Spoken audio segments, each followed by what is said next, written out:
la diffusion عاود renommé qu'animateur. Eh? Qu'est-ce que je fais? خلاص, tu fais ton cours le plus normalement du monde. Mhm. Le temps, parce que je vais perdre ma connexion. Ok. ما تخلقش لا يدا ما تخلقش. أنا ما تخلقش.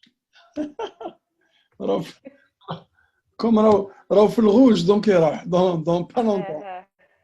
خلاص d'accord. Donc je vais aller m'installer. على بالك أنا pour assurer la connexion راني عندي. Pour être sûr qu'il y aura une connexion et qu'elle sera bonne. Qui? Chez mon frère. Ah, d'accord. علاش la 3G elle marche bien? Je suis venue chez mon frère pour pouvoir parce que c'est pas évident chez moi. Moi ma connexion elle n'est pas terrible. وانا comme par hasard اليوم j'ai oublié.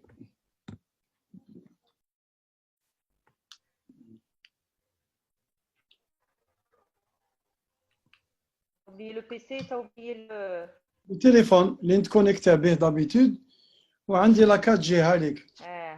تاع لا 4G j'ai dédié spécialement pour ça راهو في الغوج. راك تشوفي في الغوج.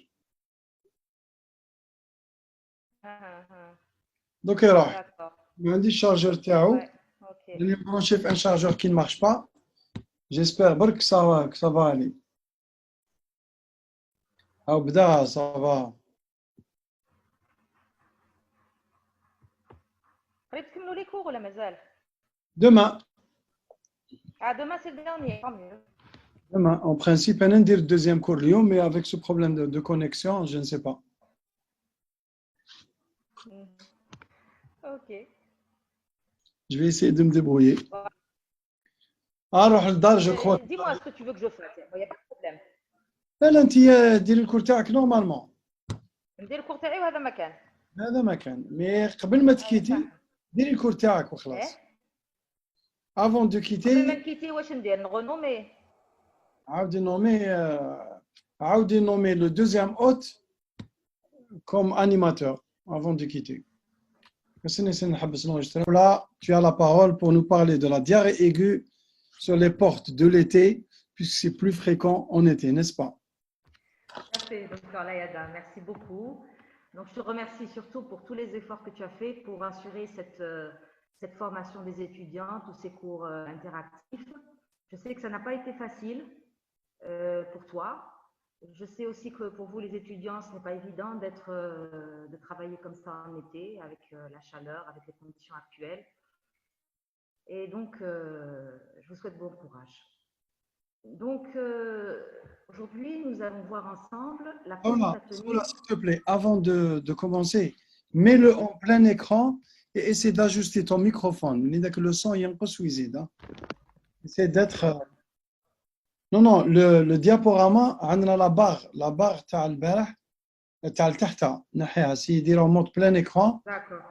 Et si qu'on est proche du micro pour très bien, parfait. Voilà, c'est bon, là, vous m'entendez? C'est parfait, c'est parfait. OK. D'accord.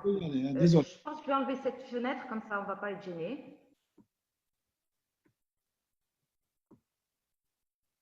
Voilà.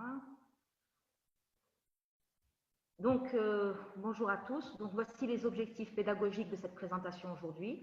Donc, à la fin de ce cours, vous devriez être capable de définir ce qu'est la diarrhée aiguë. Vous devez savoir identifier les situations d'urgence et puis surtout planifier leur prise en charge.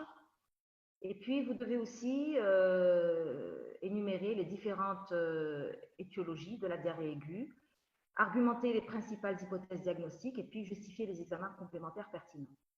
Bien sûr, vous devez être capable de prendre en charge une diarrhée aiguë.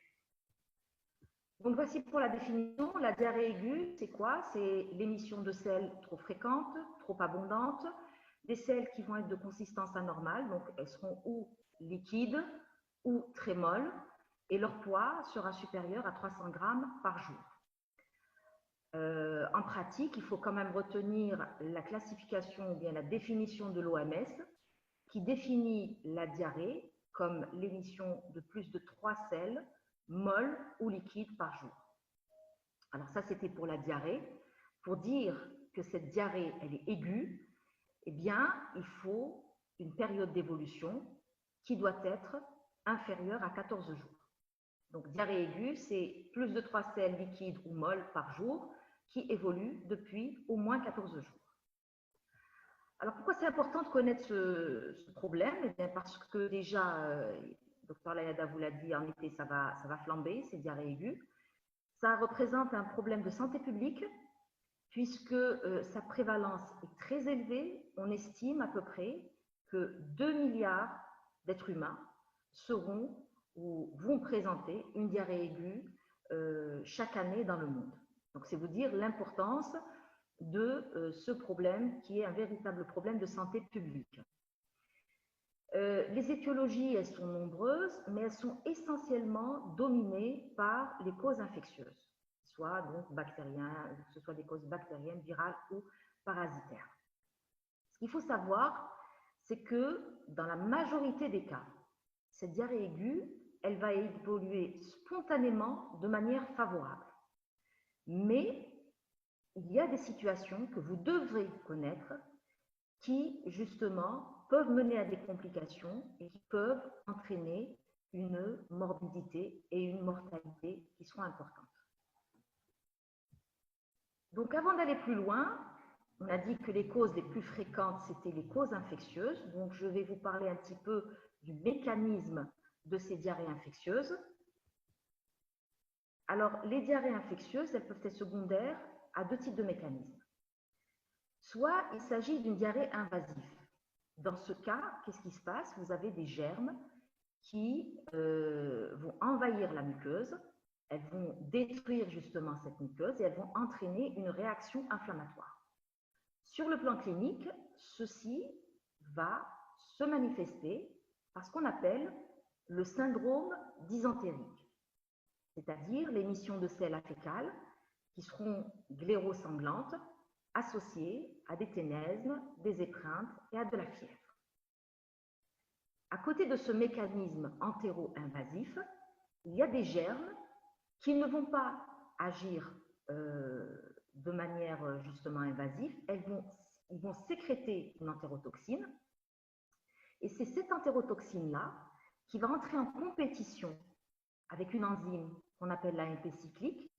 Cette enzyme est responsable de la réabsorption de l'eau au niveau du tube digestif. Eh bien, l'entérotoxine qui sera fabriquée par ces germes va entraîner une fuite liquidienne de ces électrolytes et donc ceci va se traduire sur le plan clinique par un patient qui va faire des selles vraiment très abondantes, aqueuses, qui vont entraîner une déshydratation.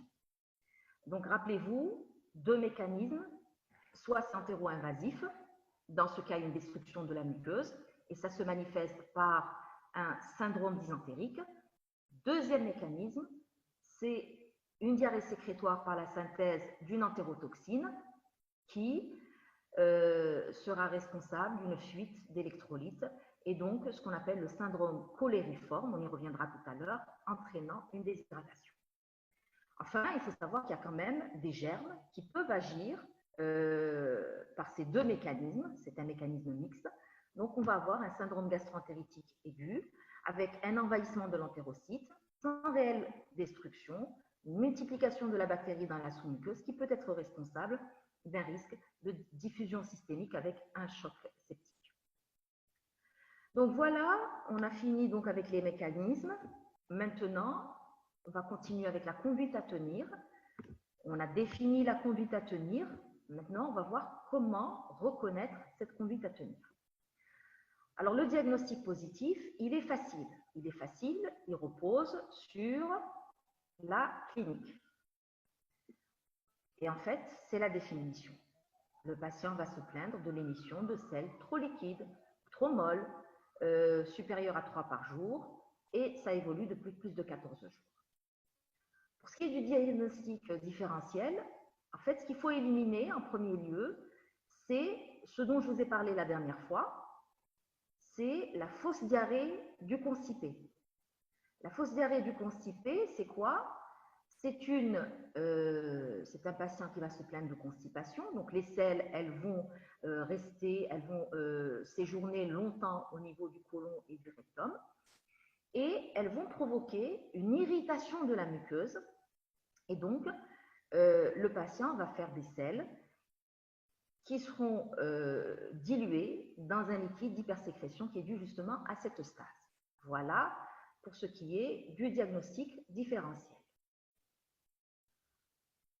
Alors, on va passer au chapitre le plus important dans cette conduite à tenir, c'est le diagnostic, c'est la stratégie diagnostique. Comment prendre en charge cette diarrhée aiguë, comment apprécier sa gravité et comment la rattacher à une cause.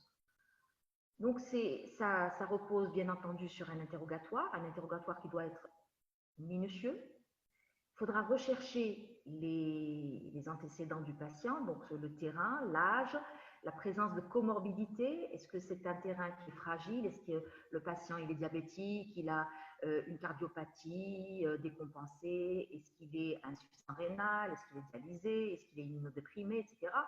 Est-ce qu'il prend des médicaments particuliers? On recherchera particulièrement dans la diarrhée aiguë la prise d'antibiotiques. Vous allez voir ça tout à l'heure dans les étiologies, parce qu'effectivement, les antibiotiques peuvent être à l'origine de la survenue d'une diarrhée aiguë. On recherchera également la notion d'un voyage récent, la fameuse tourista. Est-ce que le patient a pris un repas suspect?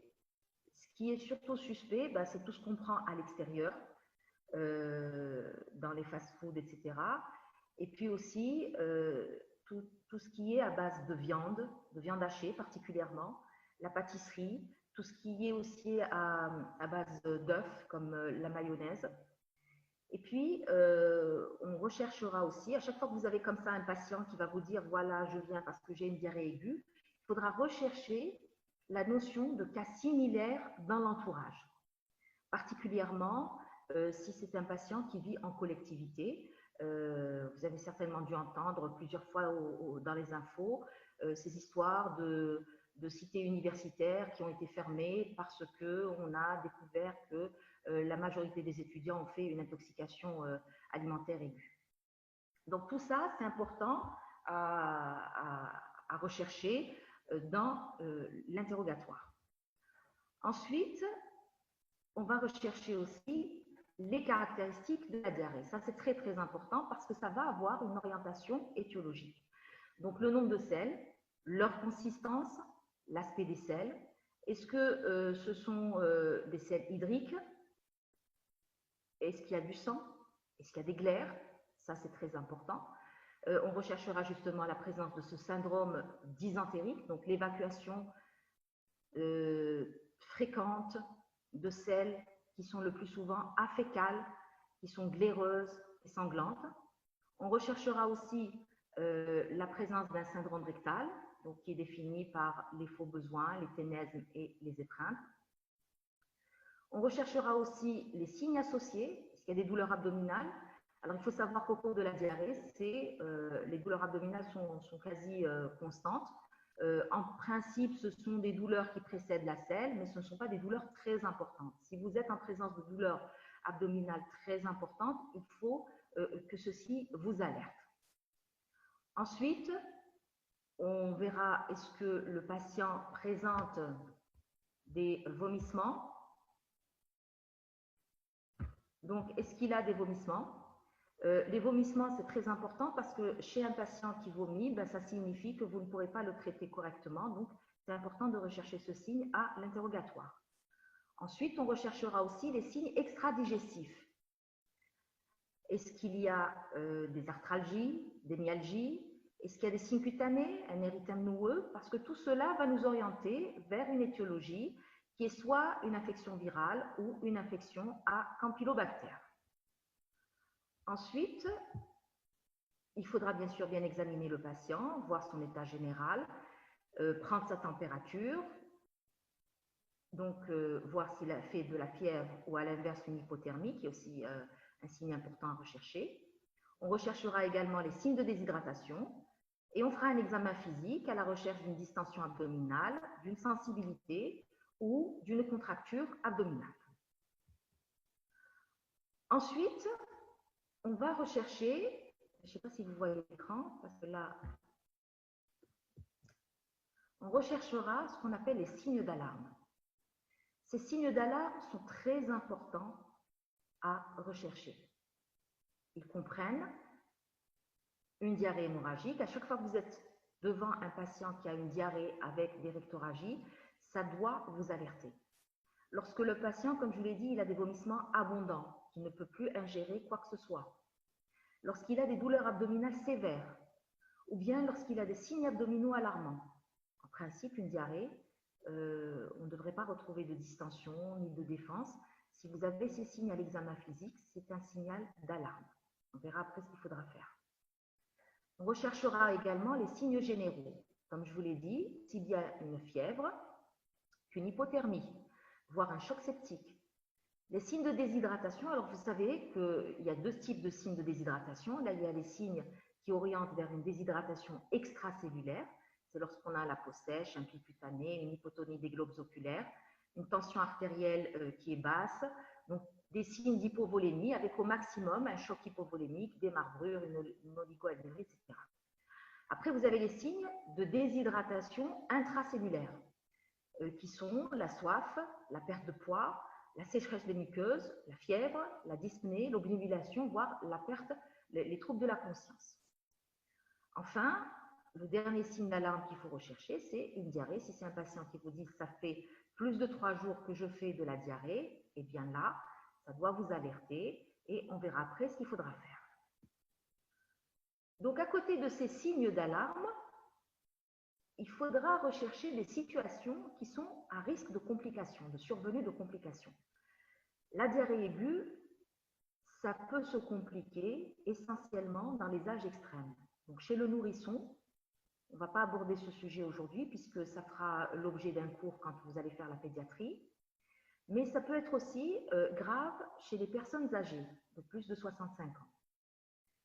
Ça peut être grave aussi chez les personnes qui ont des comorbidités qui sont importantes. Comme je vous l'ai dit, une cardiopathie décompensée, un diabète décompensé, une insuffisance rénale.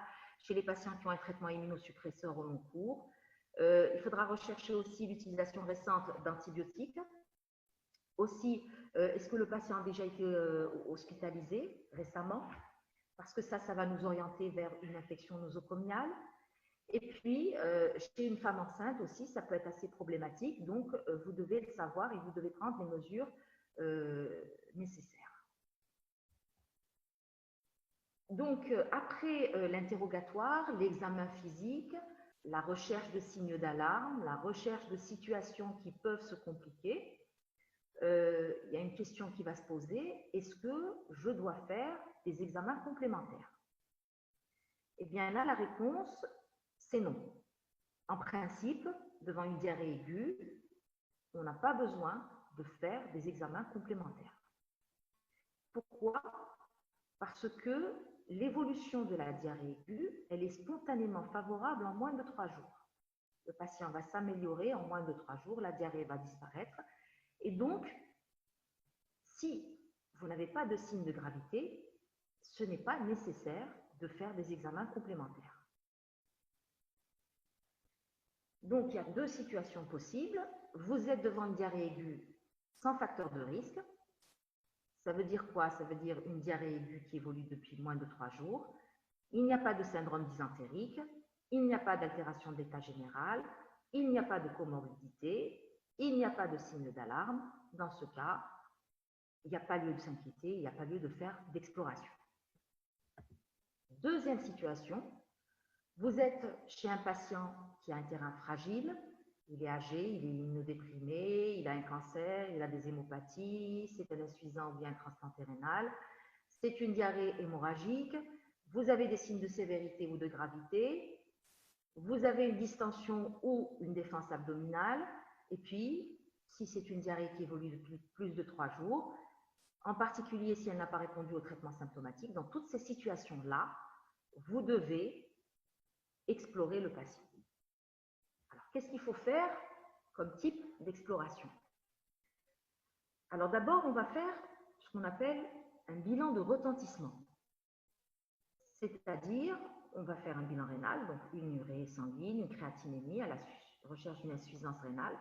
On fera bien sûr un ionogramme sanguin à la recherche d'une hypokaliémie, d'une hypo ou d'une hypernatrémie. L'hypernatrémie étant expliquée par la déshydratation intracellulaire et l'hémoconcentration. On fera aussi une C-réactive protéine, une numération formule sanguine à la recherche d'une hyperleucocytose. Alors, il faut savoir que l'hyperleucocytose, elle est fréquemment retrouvée, puisque, je vous l'ai dit, la cause la plus fréquente, c'est la diarrhée infectieuse, mais aussi, on peut retrouver aussi des leucopénies. Pardon, une leucopénie. On recherchera aussi une hypoalbuminémie. Si on est devant un patient qui présente des douleurs abdominales importantes avec un météorisme abdominal, dans ce cas, il faut avoir à l'esprit que ce patient est peut-être en train de faire une colite aiguë grave.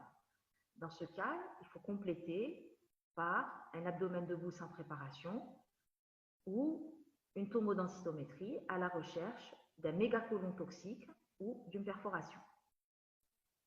Vous avez dû voir ça lorsque vous avez étudié les maladies inflammatoires chroniques de l'intestin, les MICI.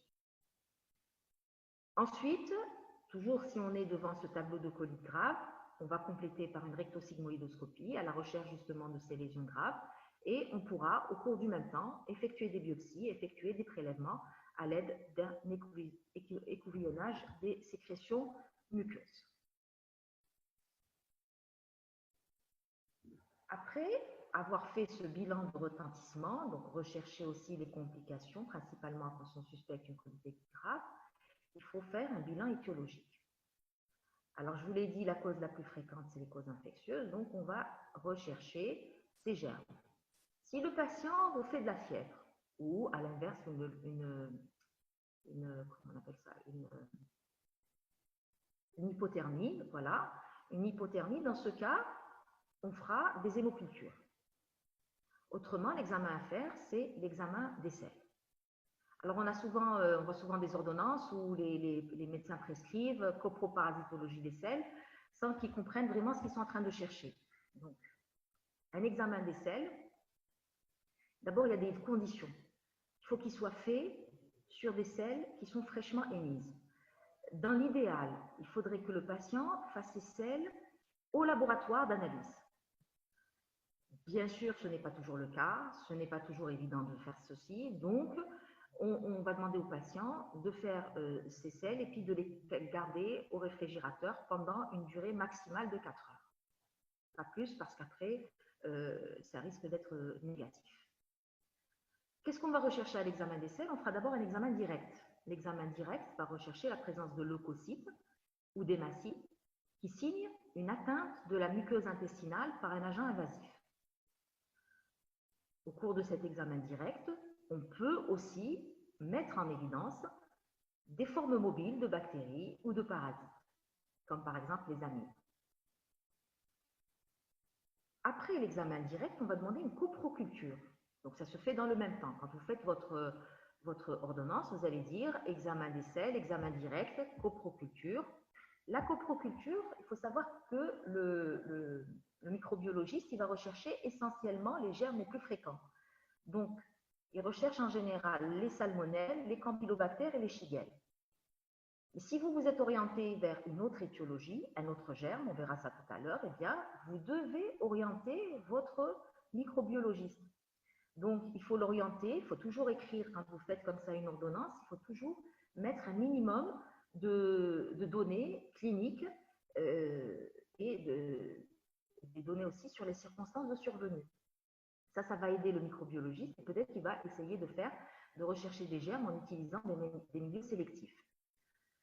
Après la coproculture, on va demander aussi l'examen parasitologique. L'examen parasitologique va rechercher des formes végétatives de parasites. Vous avez fait l'amybiase, et donc, qu'est-ce qu'il va rechercher? Des formes végétatives, essentiellement l'Entamoeba histolytica.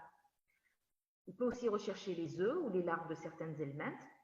Enfin, il faut savoir que souvent, quand on demande comme ça une parasitologie des selles, on retrouve des protozoaires qui n'ont pas réellement de signification pathologique dans la diarrhée aiguë. Donc, quand vous trouvez comme ça des kystes d'Entamoeba, eh bien, il ne faut pas toujours rattacher cette diarrhée aiguë à la présence de ces kystes. Voilà donc pour le bilan étiologique. Et on va passer maintenant aux étiologies proprement dites, qui sont, encore une fois, je vous le répète, infectieuses dans la quasi-majorité des cas, mais elles peuvent être aussi médicamenteuses, inflammatoires. Il peut s'agir aussi d'une intolérance alimentaire et on peut aussi être en présence d'une colite ischémique. Donc, on va d'abord commencer par les causes infectieuses et on va commencer par voir ensemble les causes bactériennes. Alors, pour les causes bactériennes invasives, je vous l'ai dit tout à l'heure, sur le plan clinique, on va avoir un syndrome dysentérique, une fièvre qui est fréquente, associée à des douleurs abdominales et elle est souvent associée aussi à un syndrome rectal, donc ténèse, migraine, rectorragie. Ici, vous pouvez voir les germes qui sont le plus souvent incriminés, les salmonelles, le Campylobacter jejuni, les shigelles, l'Escherichia coli et le Clostridium difficile. Donc, on va commencer par les salmonelloses. Alors, il faut savoir que les salmonelloses, il y a deux types de salmonelloses. Les salmonelloses typhiques, c'est ceux qui donnent donc la fièvre typhoïde. Et il y a les salmonelloses non typhiques. Ce sont de loin les plus fréquentes. Ce sont elles qui sont responsables des toxi-infections alimentaires. La contamination, elle se fait par le biais d'aliments souillés. Les aliments qui sont le plus souvent mis en cause, ce sont les œufs, les viandes, surtout la viande de poulet, la viande hachée aussi, et puis les poissons. La période d'incubation, elle varie de 12 à 48 heures. Et sur le plan clinique, le patient va se plaindre d'une diarrhée avec du sang, des douleurs abdominales, des vomissements et une fièvre élevée. Le diagnostic, il est fait par la coproculture. Les salmonelloses typhiques et paratyphiques, qui donnent la fièvre typhoïde, dans ce cas, le réservoir, il est humain, il y a aussi des porteurs sains. La transmission, elle se fait par les mains sales, par l'eau sale, les crudités, le lait, les coquillages, etc. Ce qui est particulier à la fièvre typhoïde, c'est qu'il y a souvent un contexte épidémique. L'incubation, elle est de 10 à 20 jours et je ne sais pas si vous avez fait votre module d'infectieux, donc vous avez dû bien étudier la fièvre typhoïde. La première semaine, on va avoir une hyperthermie sans tachycardie, c'est ce qu'on appelle la dissociation pour température, avec une constipation. Et puis la deuxième semaine, vous allez voir l'installation de la diarrhée, du typhos et de la splénomégalie. Lorsqu'on fait un bilan biologique, on va retrouver une leuconeutropénie. Le diagnostic, il est fait par les hémocultures, les coprocultures qui sont souvent négatifs et le sérodiagnostic de Vidal.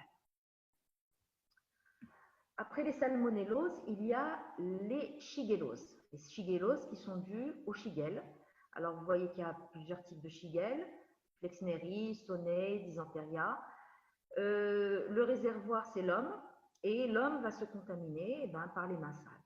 Donc, à chaque fois, vous allez voir, dans toutes les étiologies qu'on va retrouver, c'est souvent les mains sales, les aliments souillés, à chaque fois qu'il y a une mauvaise hygiène. La période d'incubation, elle est de 2 à 5 jours. Le tableau clinique, c'est la même chose que donc c'est le syndrome dysentérique, la fièvre. Parfois, on peut avoir aussi des manifestations neurologiques qui sont assez graves avec des convulsions. Autre bactérie, le Campylobacter jejuni, c'est l'une des premières causes de diarrhée dans les pays industrialisés. Le réservoir, c'est la volaille. Et la contamination, elle va se faire par l'ingestion de lait cru ou de volaille insuffisamment cuite. La période d'incubation, elle est de 1 à 3 jours. Le tableau clinique, donc c'est un syndrome dysentérique avec de la fièvre. Et puis la particularité ici, c'est qu'on peut avoir aussi une atteinte neurologique avec un syndrome de Guillain-Barré qui fait donc toute la gravité du pronostic. Autre bactérie, la Yersinia enterolytica qui va donner la yersignose. Donc, Yersinia enterolytica, c'est quoi? C'est un germe anaérobie gram-négatif. Le réservoir, ce sont les animaux domestiques et sauvages. Donc, c'est quelque chose qu'on va voir, une pathologie qu'on va voir surtout chez les gens qui élèvent des animaux. Le réservoir aussi peut être représenté par les eaux stagnantes, les eaux de puits. La transmission va se faire lors de l'ingestion de viande mal cuite ou de lait cru. Et il faut savoir que ce germe, Yersinia enterobutica, il va coloniser exclusivement l'iléon terminal et le côlon. La période d'incubation, elle est assez longue, elle est de 10 jours, et l'infection va se manifester par des douleurs de la fosse iliaque droite, une diarrhée qui peut être vérosanglante, une hyperthermie, avec des signes extradigestifs qui peuvent être évocateurs, comme l'érythème noueux et les arthralgies. Le diagnostic, il est fait par la coproculture et la sérologie de la yersinose. Et si on est amené à faire donc devant ces douleurs de la fosse iliaque droite, cette diarrhée vérosanglante, on peut être amené à faire la coloscopie. On va retrouver des lésions coliques qui sont de type segmentaire et qui sont constituées d'érythème, d'érosion, d'ulcération, avec un aspect au niveau de l'iléon terminal, nodulaire, congestif et ulcéré. La yersinia, ça fait partie de l'un des diagnostics différentiels avec la maladie de Crohn que vous avez certainement étudié. Après la Yersinia, on passe à l'infection par Escherichia coli. Donc, il y a plusieurs types d'Escherichia coli. Le plus fréquent, c'est l'Escherichia coli entéro-invasif. Il est responsable de la diarrhée voyageur. La transmission, encore une fois, c'est féco-oral. La période d'incubation, elle est de 48 à 72 heures. Et le tableau clinique est marqué par l'installation de vomissements importants avec une diarrhée vérosanglante. Dans sa forme entéro-hémorragique, eh bien, l'Escherichia coli peut entraîner une diarrhée aiguë avec un syndrome dysentérique. L'infection se faisant donc c'est surtout les viandes qui sont mal cuites, les crus, les fromages. Et il y a une particularité, pourquoi on l'appelle entéro-hémorragique, parce que c'est un syndrome, c'est une infection qui peut se compliquer d'un syndrome hémolytique. Donc, le patient va présenter une anémie hémolytique avec un syndrome urémique, une insuffisance rénale assez grave. Donc, on en a fini avec les diarrhées bactériennes avec mécanisme entéro-invasif. Et on va passer maintenant aux diarrhées bactériennes sécrétoires. Alors, le tableau clinique, c'est le syndrome cholériforme. Ça veut dire quoi? C'est un patient qui va présenter une diarrhée aqueuse, afécale, hydrique. C'est une diarrhée souvent hydrique, qui est très abondante. Et ce qu'il faut retenir dans ce syndrome cholériforme, c'est qu'il n'y a pas de douleur abdominale, il y en a peu. Il n'y a pas de syndrome rectal, il n'y a pas de syndrome dysentérique, donc vous n'allez pas retrouver de sang ni de glaire dans les selles, et il n'y a pas de fièvre, parce qu'il n'y a pas de mécanisme entéro-invasif, l'infection se faisant par le biais de l'entérotoxine. Par contre, ce qui est très important et ce qui est retrouvé dans ces diarrhées sécrétoires, ce sont les signes de déshydratation qui peuvent être présents et qui, au maximum, peuvent entraîner un choc hypovolémique. La chose typique, le tableau typique de justement ce syndrome cholériforme, c'est le choléra. Et puis, il y a aussi certaines toxi-infections alimentaires que nous allons voir. Donc, le choléra, vous allez l'étudier quand vous allez faire le module infectieux, si ce n'est pas déjà fait. C'est une toxi-infection intestinale qui est due au vibrio cholérique, donc au vibrio choléré. C'est un bacille de Gram négatif. Et la particularité de ce choléra, c'est que ça va sévir sous forme d'épidémie à chaque fois qu'il y aura une mauvaise hygiène. Ça se voit beaucoup dans les catastrophes naturelles, dans les guerres, et à chaque fois qu'il y a une hygiène déplorable. Il y a même eu, il n'y a pas longtemps, il y a à peu près un an, un foyer de choléra ici en Algérie qui était dû justement à la mauvaise hygiène fécale. Donc la transmission, elle est très contagieuse, elle est interhumaine et elle se fait de façon directe, soit orofécale, soit par les vomissements. Sur le plan clinique, le choléra, c'est une diarrhée sécrétoire, profuse, avec une déshydratation, voire un choc hypovolémique. Le diagnostic, donc, qui repose sur justement ce contexte épidémique, l'examen direct des selles qui peut mettre en évidence le vibrion ou la coproculture. On passe au deuxième type de diarrhée sécrétoire, les toxi-infections alimentaires collectives. Alors, ces toxi-infections alimentaires collectives, elles ont une définition bien précise par l'OMS. C'est défini comme étant l'apparition simultanée de troubles digestifs similaires chez au moins 2 personnes ayant consommé un repas en commun. Donc, pour parler de collectif, il faut qu'il y ait au moins 2 personnes qui ont consommé un repas commun. C'est ça que je vous ai dit, dans l'enquête étiologique, c'est très, très important de rechercher les cas similaires dans l'entourage. Alors, il faut savoir que ces toxi-infections alimentaires collectives, elles sont dues à plusieurs germes. Le plus important, c'est la salmonelle. On l'a déjà vu dans les diarrhées bactériennes. Je vous en ai parlé tout à l'heure. Ça donne le plus souvent un syndrome dysentérie. C'est de loin les plus fréquentes. Vous voyez donc sur ce camembert, ça fait 63% des causes de toxi-infection alimentaire. Mais vous pouvez aussi avoir d'autres causes, le staphylocoque doré et le Clostridium perfringens. Alors voici les toxi-infections collectives à staphylocoque doré. Alors vous voyez la photo elle parle d'elle-même. C'est l'histoire typique, classique, du cuisinier ou du pâtissier qui a un pari et puis qui va infecter tous les gens qui vont venir manger ce qu'il a préparé. Donc la contamination, elle se fait par le lait, les produits dérivés. Donc beaucoup de contaminations se font par la pâtisserie et les glaces. Sur le plan clinique, c'est un syndrome cholériforme. Alors la particularité, c'est que la toxine de ce staphylocoque doré, eh bien, il y a une période d'incubation qui est très très courte, c'est entre 2 et 4 heures. Donc c'est le malade qui va vous dire, vous allez lui poser la question, est-ce que vous avez mangé quelque chose de suspect, est-ce que vous avez mangé dehors? Il va vous dire, oui, oui, je viens de prendre une pâtisserie, ça fait à peu près 3 heures. Donc sur le plan clinique, vous allez avoir des nausées, des vomissements, des douleurs abdominales. Et comme je vous l'ai dit, à chaque fois qu'on a comme ça une entérotoxine, il n'y a pas de fièvre, parce qu'il n'y a pas de mécanisme entéro-invasif. Le Clostridium perfringens,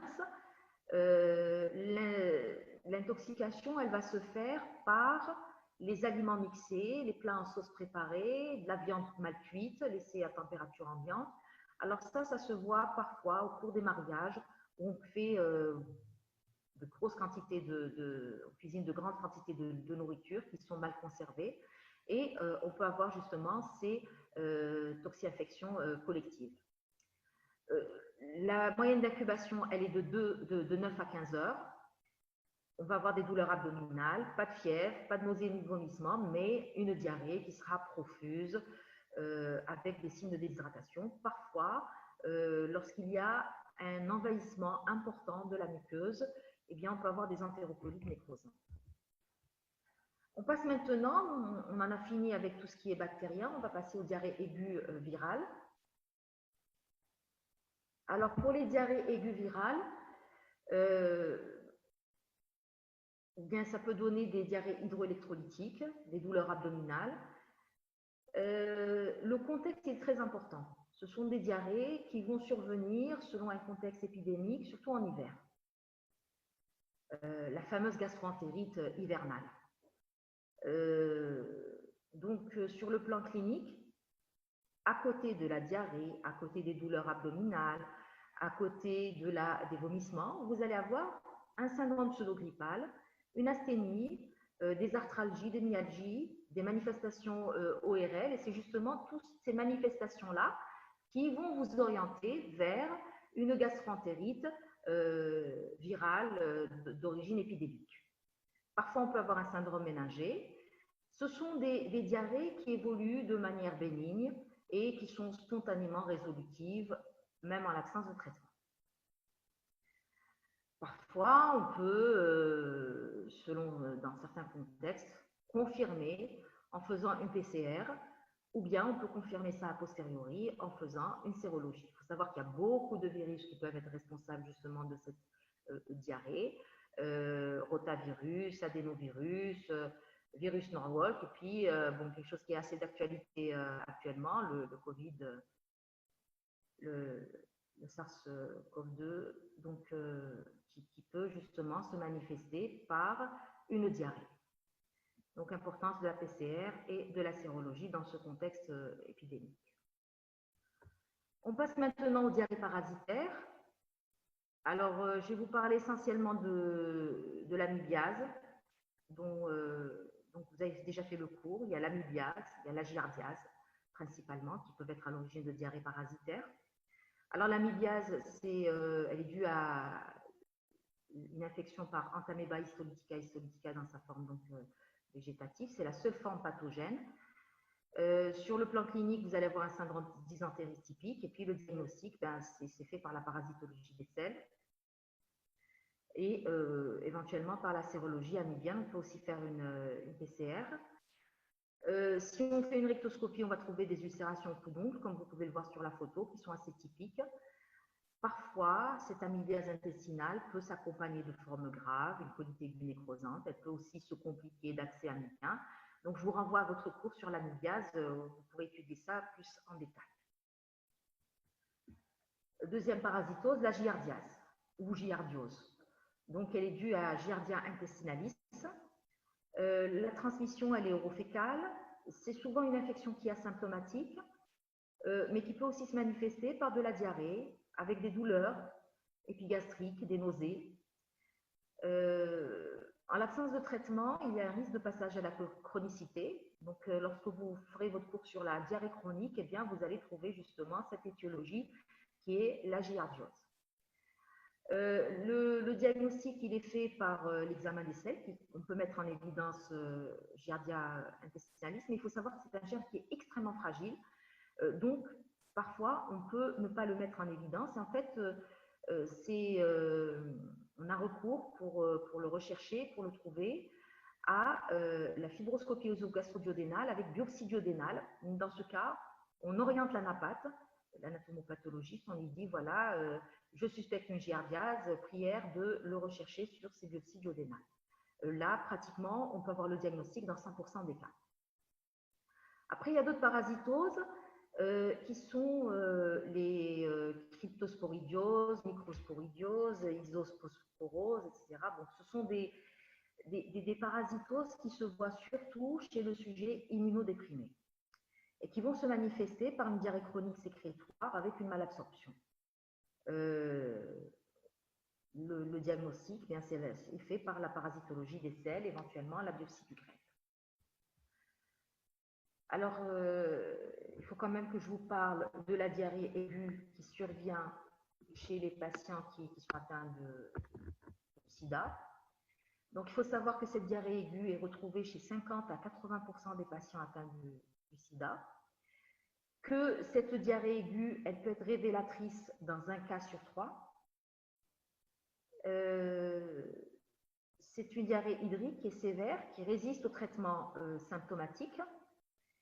Et le diagnostic, il est fait par l'examen des selles dans un cas sur 2.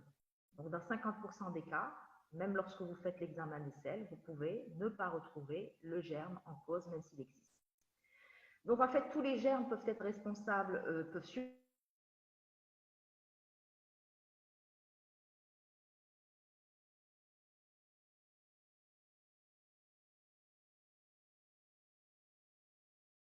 un virus, ça peut être des bactéries, ça peut être des mycoses.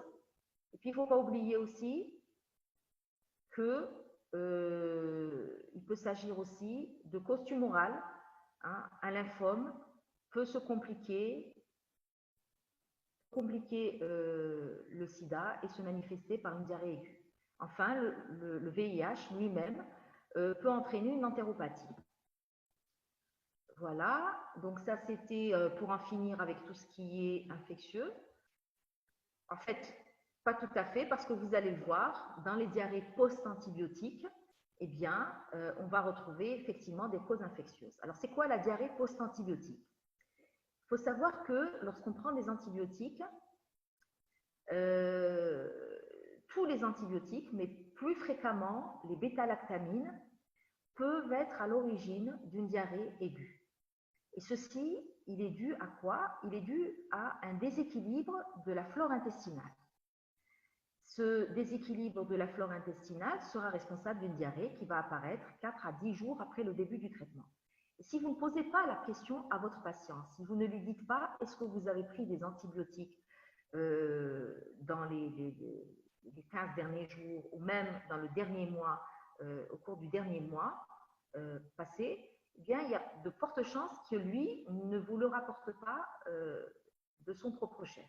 Donc, j'insiste sur l'importance de l'interrogatoire. Le plus souvent, ces diarrhées qui surviennent après prise d'antibiotiques, ce sont des diarrhées qui sont banales et qui vont disparaître d'elles-mêmes dès que vous allez arrêter le traitement antibiotique. Mais parfois, cette diarrhée aux antibiotiques, elle va donner ce qu'on appelle la colite pseudomembraneuse.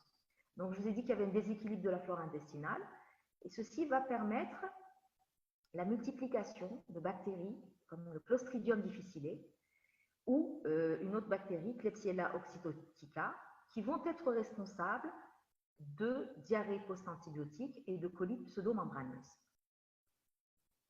Ces colites, elles sont assez importantes à connaître. Il faut savoir que l'incubation, elle est de 4 à 40 jours. Donc, ça va se manifester sur le plan clinique par un syndrome dysentérique. Vous allez avoir de la douleur, de la fièvre, une altération de l'état général, et voire même, ça peut donner des colites graves avec un risque de cholectasie. Sur le plan biologique, vous allez avoir une hyperleucocytose, des troubles hydroélectrolytiques. Le diagnostic il repose d'abord sur le contexte, donc cette notion d'antibiothérapie, parce que lorsque vous allez demander votre examen des selles, il faudra bien préciser à votre microbiologiste, s'il vous plaît, recherchez-moi le Clostridium difficile, recherchez-moi la toxine A et B du Clostridium difficile. C'est comme ça que l'on fait le diagnostic de l'infection de la colite pseudomembraneuse à Clostridium difficile. Alors pourquoi que c'est colite pseudomembraneuse? Vous avez vu la photo qui est là en haut. Vous allez avoir des sortes de pseudomembranes quand vous allez faire votre coloscopie. Et ça, c'est pratiquement pathognomonique de l'infection à Clostridium difficile. Alors, il n'y a pas que les antibiotiques qui peuvent entraîner une diarrhée. Vous avez aussi d'autres médicaments, les AINS, les laxatifs, bien sûr. Il faut rechercher les laxatifs dans l'interrogatoire. Les biguanides, ça se voit souvent chez les diabétiques qui prennent des biguanides. Eh bien, ils vont se plaindre de diarrhée. Il y a aussi les hypotenseurs, la colchicine, les antimitotiques, les vétotoniques. Donc, la liste, elle est longue. Donc, à chaque fois que le patient vous dira, voilà, je prends tel médicament, eh bien, vous allez ouvrir le Vidal et vous allez regarder les effets secondaires pour savoir si vous pouvez imputer cette diarrhée à ce médicament que prend le patient. Alors, les autres causes de diarrhée aiguë, je ne vais pas vous les détailler. Il y a les maladies inflammatoires chroniques de l'intestin. Avant que ça devienne chronique, eh bien, ça commence déjà sur le mode aigu. Donc, bien sûr, si on sait que le patient a des antécédents familiaux de Miki, ça peut nous aider au diagnostic. Autrement, lorsque vous voyez comme ça qu'il y a une diarrhée qui persiste au-delà de 3 jours, vous avez fait la coproparasitologie, elle est négative, eh bien, il faut faire un examen endoscopique, voire un examen radiologique. Vous savez que le diagnostic de maladie inflammatoire chronique de l'intestin, que ce soit la RCH ou que ce soit la maladie de Crohn, c'est un diagnostic qui se fait sur un faisceau d'arguments. Il n'y a aucun élément à lui seul qui peut vous confirmer à lui seul le diagnostic de Miki. Après, il y a les causes allergiques. Là, c'est le début, il est souvent brutal. Et puis, le patient va bien vous rapporter, va vous dire, c'est quand j'ai mangé des fruits de mer, quand j'ai mangé de la fraise ou des arachides, il a présenté une diarrhée avec des signes généraux et des signes cutanés qui peuvent nous aider, donc une urticaire qui peut nous aider au diagnostic. Sur le plan biologique, vous allez voir une hyperéosinophilie. Après, il y a des diarrhées qui surviennent lors de maldigestion, lors d'excès alimentaires, elles sont associées à des vomissements. En général, c'est un seul épisode et puis c'est tout. La colite ischémique, je vous en ai parlé tout à l'heure, bon, ça fait l'objet d'un cours, donc je vous renvoie à ce cours. Il faut savoir que la diarrhée va survenir chez un sujet âgé qui a des antécédents chargés, des antécédents vasculaires, et il va avoir une diarrhée sanglante. C'est bien sûr le contexte qui va vous aider à poser le diagnostic, et puis l'endoscopie qui va vous montrer des lésions qui sont typiques, avec ces lésions qui sont violacées, surtout si vous faites votre coloscopie dans les premiers jours de la colite ischémique. y a aussi les intoxications et puis certainement quelque chose que vous devez connaître, le stress. Ça peut effectivement, qui n'a pas expérimenté juste avant un examen, un épisode de diarrhée ou un épisode de vomissement, c'est quelque chose d'assez courant. Voilà donc pour les causes. On en a fini avec les étiologies. Donc maintenant, on va passer au traitement.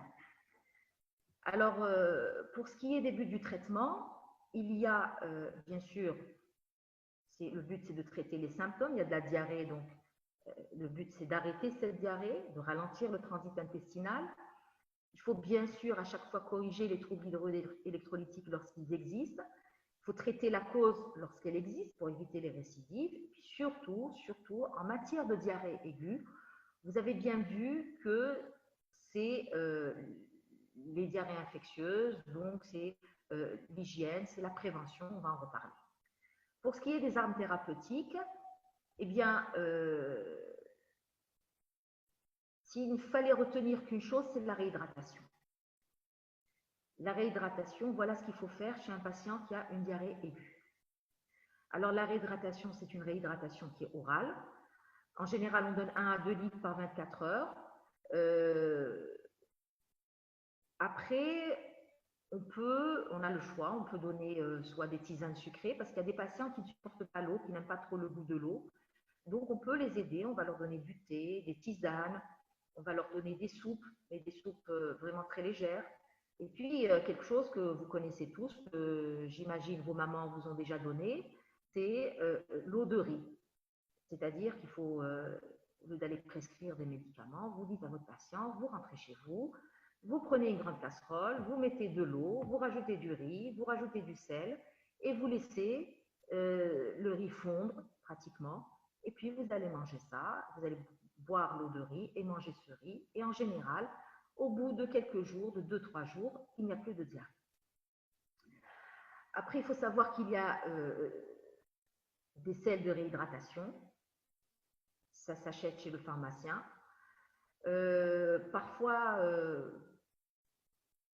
ça manque. Parfois, vous ne les trouvez pas. Parfois, vous n'avez pas envie de les acheter. Eh bien, il y a une recette basique qui est homologuée par l'OMS. C'est les solutés de réhydratation maison. Qu'est-ce qu'on fait? On prend 1 litre d'eau. Bien sûr, il faut que ce soit 1 litre d'eau qui soit bouillie, refroidie. On rajoute une cuillère à café de sel, 8 cuillères à café de sucre. Et comme le goût, il n'est pas terrible, on va rajouter un verre de jus d'orange et on va donner ça aux patients pour qu'ils puissent se réhydrater. Alors, c'est très important d'associer le sucre et le sel parce que ça nous permet une meilleure absorption de l'eau au niveau de l'intestin grêle. Il faut éviter dans un premier temps les produits lactés et puis il faut éviter aussi de consommer trop de fibres au moment de la diarrhée. En général, on conseille plutôt de prendre des aliments qui ne contiennent pas de fibres. On conseille aussi de ne pas prendre de jus de fruits en boîte parce que ce sont des jus de fruits qui sont hyperosmolaires et qui peuvent donc aggraver la diarrhée. Et puis, bien sûr, il y a des cas où le patient il est obnubilé, où il est déshydraté complètement, où il ne peut pas boire parce qu'il a des vomissements très importants. Dans ce cas, vous serez obligé de le réhydrater par voie parentérale. Les antiseptiques intestinaux, ils peuvent être prescrits. En général, on prescrit de la furoxazide ou hercéfuril ou bien de l'intétrice, de gélules 2 fois par jour. On peut être amené à traiter les symptômes associés parce que les patients se plaignent beaucoup de douleurs. On peut leur donner des antispasmodiques. On peut leur donner des antiémétiques lorsqu'ils vomissent, type méthoclopramide. Et puis, bien sûr, on doit arrêter tous les médicaments qui peuvent être suspects de provoquer la diarrhée en cas de diarrhée iatrogène. Les ralentisseurs du transit, alors ils sont très très utilisés, mais faites très attention. Moi, je n'aime pas du tout les prescrire. Je n'aime pas les prescrire parce que je trouve que leur prescription n'est pas logique. Nous sommes devant une diarrhée infectieuse. Donc, si vous donnez un ralentisseur du transit, qu'est-ce qui va se passer? Vous allez prolonger la présence de ces germes au niveau du tube digestif. Au lieu que le patient élimine grâce à cette diarrhée ces germes-là, eh bien, vous allez faire que ces germes vont rester plus longtemps, donc vont occasionner plus de lésions au niveau du tube digestif. Autre chose, il est très dangereux de les prescrire lorsqu'on est en présence de diarrhée à mécanisme entéro-invasif, parce que ces ralentisseurs du transit, ils peuvent provoquer la survenue d'un mégacolon toxique. Donc, attention, ne les prescrivez vraiment que chez les patients qui ont une diarrhée colériforme et puis qui se plaignent vraiment de cette diarrhée. Donc, celui qui est prescrit le plus souvent, c'est le loperamide. Comment est-ce qu'on le prescrit? On donne une gélule après chaque sel liquide sans dépasser 6 gélules par jour. Parce qu'il y a un risque de cholectasie, comme je vous l'ai dit. On peut aussi prescrire les adsorbants. Les adsorbants, ce sont des molécules qui vont absorber l'eau, mais qui n'ont généralement qu'une action modérée sur la consistance des sels. Ce qu'on utilise le plus souvent, c'est le smecta. Un sachet 3 fois par jour. On peut aussi donner du charbon activé. Il y a un médicament qui est assez récent. Ce sont les inhibiteurs de l'encéphalinase. C'est un médicament qui va inhiber la sécrétion intestinale. Donc, on le donne surtout chaque fois qu'on suspecte une entérotoxine. Ça s'appelle le racécadotril ou Turfan. On le donne à la dose d'une gélule 3 fois par jour. Et c'est un médicament qui est contre-indiqué en cas de grossesse ou d'allaitement. Voilà pour les ralentisseurs du transit. Mais encore une fois, moi je vous le dis, il vaut mieux les éviter. Les probiotiques, c'est aussi une arme thérapeutique. Donc, les Saccharomyces boulardii, ce sont des levures qui sont préconisées en cas de colite pseudomembraneuse ou de diarrhée post-antibiotique. Leur rôle, c'est de rééquilibrer la flore intestinale. Ces probiotiques sont utiles pour réduire la sévérité et la durée de la diarrhée aiguë. On passe aux antibiotiques, c'est aussi une arme thérapeutique, mais il faut savoir que les antibiotiques ne doivent pas être prescrits de manière systématique, puisque c'est vrai que ce sont des diarrhées aiguës infectieuses, c'est vrai que ce sont des diarrhées aiguës bactériennes le plus souvent, mais il faut bien garder à l'esprit que ce sont des diarrhées qui sont auto-limitées et qui vont régresser spontanément en l'absence de traitement antibiotique. Mais il y a des situations où on sera obligé de donner des antibiotiques. C'est lorsque on est sûr que c'est un mécanisme entéro-invasif, donc un patient qui va avoir un syndrome dysentérique, qui est immunodéprimé, ou bien un sujet âgé qui est cardiopathe. Dans ce cas, on ne va pas le laisser comme ça, il faut prescrire un antibiotique. Et dans ce cas, on va donner une antibiothérapie empirique qui sera active sur la majorité des germes que je vous ai cités. Donc, on donne la ciprofloxacine 500 mg 2 fois par jour associée à du métronidazole 500 mg 3 fois par jour. Et après, on verra, selon ce que nous aura répondu le microbiologiste, on verra comment adapter notre antibiothérapie. Sur ce tableau, vous pouvez voir donc comment adapter l'antibiothérapie en fonction des germes que l'on va retrouver. C'est un tableau que vous pourrez donc regarder après, à tête reposée. Pour ce qui est le plus souvent, on donne de la ciprofloxacine pour tout ce qui est shigellose, salmonellose, Yersinia. Dans la namibiase, on donne du métronidazole, de même que dans la giardiose. Et en cas d'infection à Clostridium difficile, il faut arrêter les antibiotiques et il faut donner du métronidazole, 500 mg 3 fois par jour pendant 7 jours. Si ce n'est pas efficace, on va donner de la vancomycine. Alors, sur cet algorithme, vous pouvez voir quelle est la conduite à tenir résumée devant une diarrhée aiguë chez l'adulte. Alors, devant toute diarrhée aiguë chez l'adulte, premièrement, après avoir reconnu la diarrhée, il faut rechercher les signes d'alerte. Est-ce qu'il y a une déshydratation? Est-ce qu'il y a une confusion? Est-ce qu'il y a des rectorragies? Est-ce que le patient ne peut pas se réhydrater? Dans tous ces cas-là, il faut hospitaliser le patient. Si je suis devant des signes de colite aiguë grave, je dois hospitaliser mon patient. Autrement, il faut se poser des questions. Il faut se demander, est-ce que le patient présente des signes ou une situation qui peut l'amener donc à avoir des complications. C'est comme je vous l'ai dit, l'âge extrême, la présence de comorbidités importantes, une immunosuppression, l'utilisation récente d'antibiotiques. Si la réponse est oui, je dois l'explorer. Je dois explorer aussi le patient s'il présente une dysentérie, s'il fait de la fièvre, ou si c'est une diarrhée qui dure depuis plus de 3 jours, je dois, dans tous ces cas-là, faire un bilan de retentissement et faire un examen des selles avec une coproculture. Et chez nous, c'est systématiquement une parasitologie. Si je trouve, eh bien, il faudra adapter mon traitement. Et autrement, si c'est négatif, on va donner un traitement symptomatique. J'en arrive à la prévention. Donc ça, c'est très important. Il faut respecter les règles d'hygiène. Il faut respecter les règles de stockage, de transport et de préparation des aliments, surtout lorsqu'on utilise des œufs, particulièrement des œufs crus. Il faut bien respecter la chaîne du froid et du chaud. Il faut éviter un temps prolongé de l'aliment au contact de la température ambiante. Il y a une erreur qu'on fait très souvent lorsqu'on veut, par exemple, décongeler un aliment.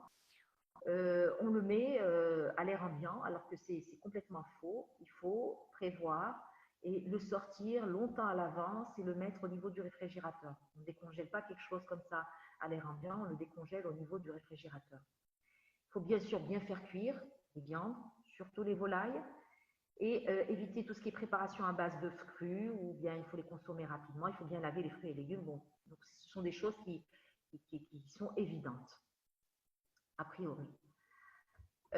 Donc je conclus, les diarrhées aiguës, vous avez vu, c'est quand même quelque chose de bénin. C'est très très fréquent, c'est vrai, mais c'est bénin. Et ça évolue favorablement dans la majorité des cas. Donc c'est ça qu'il faut retenir. C'est bénin et ça évolue favorablement dans la majorité des cas. Mais devant une diarrhée aiguë, je dois rechercher les signes d'alarme. Je dois distinguer les situations qui peuvent mener à des complications. Lorsque je suis en présence de fièvre, d'un syndrome dysentérique, lorsque j'ai des signes d'alarme, et lorsque j'ai une diarrhée qui persiste depuis plus de 3 jours, ou bien si c'est un patient qui a un risque de complication, je dois prendre les mesures nécessaires et faire une enquête étiologique, faire un examen des selles. Et dans ce cas, je suis en mesure de donner un traitement empirique en attendant les résultats des antibiogrammes. Bien sûr, à chaque fois que vous suspectez une épidémie, si vous êtes au pavillon des urgences et vous recevez plus de 2 patients qui vous disent « j'ai acheté de la pâtisserie à la boulangerie d'en face et voilà ce qui est arrivé », dans ce cas, vous êtes obligé d'aviser les autorités sanitaires. Il faut savoir aussi qu'il y a des maladies à déclaration obligatoire, ce sont les toxi-infections alimentaires collectives, le choléra, les salmonelloses, les shigelloses et les infections à Escherichia coli. Voilà, donc merci de votre attention. Et donc, on va passer aux questions. Ah, tu es revenu. Tu es là? Demandez la réactivation du micro, voilà. Ah, je n'ai pas quitté. Voilà. Donc, tu as réglé ton problème? Oui, oui. Tant mieux. Je me suis débrouillé un chargeur. Donc alors, super. Alors, je vais répondre rapidement aux questions et je vais te laisser la parole, Layada. Prends ton temps. Donc, est-ce que le fait d'avoir une diarrhée pendant 24 heures est aussi appelé diarrhée? Oui. À partir du moment où vous avez plus de 3 selles liquides au cours de la journée, ben, ça s'appelle une diarrhée. Est-ce que diarrhée aiguë, c'est moins de 14 jours ou plus? Oui. On parle de diarrhée aiguë lorsque elle évolue depuis moins de 14 jours. Entre 14 jours et 1 mois, on va dire que c'est une diarrhée prolongée. Au-delà de 1 mois, c'est une diarrhée chronique. Alors, c'est quoi la différence entre ténesme et épreinte? Oui, c'est vrai que parfois, on ne sait pas. Donc, ténesme, c'est la sensation de corps étranger intrarectal. Et les épreintes, c'est en fait le patient qui va aller faire ses selles, qui aura une envie pressante d'aller à la selle Et lorsqu'il ira à la selle, il va avoir des déjections, juste quelques déjections glaireuses. Voilà, le copénie, qu'est-ce qu'elle reflète? Ça peut être un signe de gravité. Ça peut refléter justement une infection sévère. Pour la salmonelle, il n'y a pas la notion de contamination. Je ne sais pas, je ne vous en ai pas parlé. Ben, les contaminations par les salmonelles, eh bien, ça se fait essentiellement par l'ingestion d'aliments crus. C'est souvent les œufs, le poulet aussi, qui sont incriminés. Puis, c'est une pathologie des mains sales. L'eau aussi.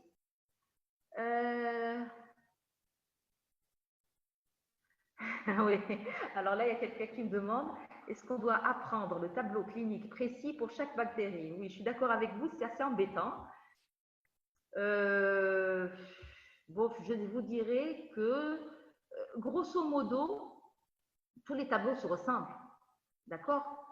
Vous avez deux grands tableaux, le tableau avec le syndrome dysentérique et le tableau avec le syndrome cholériforme. Voilà ce qu'il faut retenir. Après, il y a quelques petites particularités qu'il faut quand même connaître. Hein, vous ne pouvez pas ne pas connaître le choléra, même si on n'est pas un infectieux. Les salmonelles aussi, le tableau clinique des salmonelles aussi. Savoir qu'en cas d'infection à campylobactère, il y a un risque de survenue de syndrome de Guillain-Barré, parce qu'il faut le savoir. Et puis savoir aussi qu'en cas d'Escherichia coli, vous avez l'Escherichia coli entérotoxinogène et puis l'hémolytique, celui qui s'accompagne d'un tableau hémolytique. Mais ce n'est pas la peine d'aller apprendre toutes les périodes d'incubation, tout ça. Ça, je vais donner comme ça. Je ne sais pas si tu es d'accord, Layada, vu que tu fais partie des gens qui font le sujet. Pas de questions sur ça. D'accord. D'accord. Voilà, vous êtes rassurés. Vous êtes rassurés. Pourquoi l'eau de riz? Est-ce qu'il contient quelques substances actives? Ah, ça, c'est une très bonne question. Ça permet, ça contient des absorbants. Et puis, franchement, j'espère que j'ai assez insisté là-dessus. Moi, je n'aime pas traiter la diarrhée aiguë avec des médicaments. Il faut vraiment, à chaque fois que vous n'avez pas de signes graves, à chaque fois que vous n'avez pas de signes d'alarme, vous donnez la recette avec laquelle nous ont traité nos mamans depuis des années. C'est ce qui marche. Donc, donnez de l'eau de riz, conseillez du riz, des carottes cuites et beaucoup d'eau. Le loperamide n'est pas contre-indiqué devant une diarrhée infectieuse. Moi, je dirais que oui. Il ne faut pas le donner en cas de diarrhée infectieuse.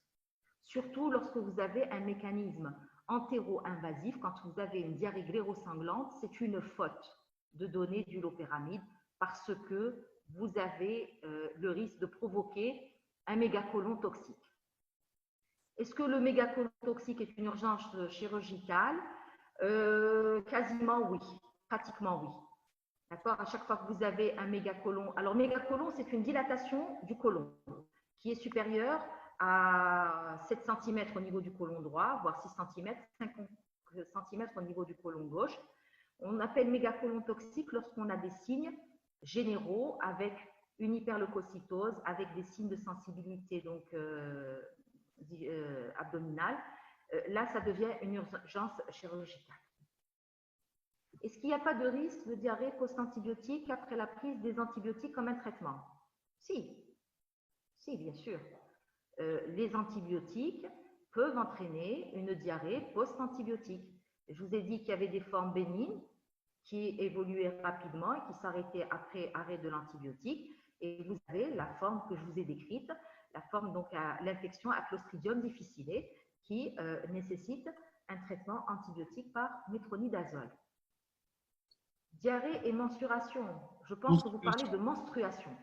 Donc, alors il est classique chez la femme d'observer au cours de la deuxième partie du cycle un ralentissement du transit et souvent, lors de l'apparition des menstruations, vous allez avoir une diarrhée qui va durer 1 à 2 jours et qui va disparaître. C'est assez classique, effectivement. Ensuite, merci beaucoup, Dorian. OK. Prescription du smecta devant une diarrhée n'est pas systématique, merci. Non, moi je dirais que ce n'est pas systématique, mais bon, parce qu'il y a des diarrhées qui vont disparaître comme ça, sans aucun traitement. Sans aucun traitement, vous donnez une réhydratation, quelques mesures diététiques et ça rentre dans l'ordre. Mais effectivement, vous pouvez donner du smecta. Alors, quelles sont les complications de la diarrhée chez la femme enceinte? Merci. Oui, alors la femme enceinte, c'est un cas qui est particulier. D'accord? C'est un cas qui est particulier parce que de manière générale, on considère que la femme enceinte, c'est un être qui est un peu fragile. Et donc, une diarrhée infectieuse, elle peut retentir aussi bien sur elle que sur le fœtus. C'est pour ça qu'on essaye, surtout s'il y a une fièvre, s'il y a une déshydratation importante. Donc, des complications, c'est ça justement, c'est la déshydratation importante, c'est la fièvre qui peuvent aussi influer sur le cours de la grossesse avec la survenue de mort in utero. Ça, on en a vu. Une fièvre élevée chez une femme enceinte, c'est toujours quelque chose qui peut être assez grave. Par contre, ce que vous devez savoir, c'est que le traitement, c'est exactement la même chose que pour la femme qui n'est pas enceinte. Gardez à l'esprit que chez la femme enceinte, il y a la suspicion toujours devant un tableau abdominal de la listériose. La listériose qui est une infection qui est secondaire à la prise de lait cru ou de fromage à base de lait cru. Chez la femme enceinte, on peut prescrire des antibiotiques, ce n'est pas contre-indiqué. On peut prescrire de la ciprofloxacine, mais bien sûr pour une durée très limitée. Hein, ça ne dépasse pas les 7 jours. Ensuite, voilà, je crois que j'ai répondu à toutes les questions. Donc, je te laisse la parole, docteur Layada. Je te remercie encore une fois pour tous les efforts que tu as faits. Je sais que ça n'a pas été facile. Et je vous remercie de votre attention et à bientôt, Inch'Allah. Merci. Dérine Bolka, animateur, une petite remarque si tu permets. Oui. Si vous prescrivez le loperamide, n'oubliez jamais de dire aux patients d'arrêter dès l'apparition d'une selle moulée. Le risque majeur, c'est la constipation. Ça donne des constipations terribles. Parce que si vous donnez une boîte au patient, il va la prendre en entier. Et c'est des constipations qui sont opiniâtres, si vous le mettez.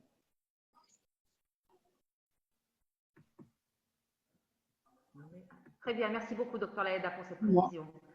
Donc, animateur avant de quitter. Voilà. C'est bon? Je suis l'animateur. Très bien. Parfait. Merci. Voilà, tu es l'animateur. Merci beaucoup pour ton exposé excellent. Je me suis faufilé j'allais faire moi-même le cours parce que c'est très difficile, le challenge est difficile de parler des différentes bactéries, etc. C'est pas évident. Hein. C'est pas évident. Donc, merci encore une fois. Ok, Doria. Allez, bon courage. Merci, bon courage à vous tous et bon courage pour vos révisions. Au revoir.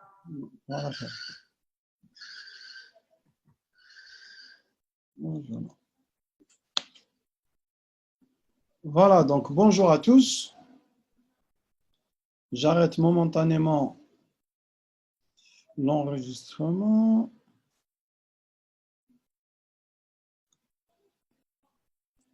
Arrêtez l'enregistrement. Voilà.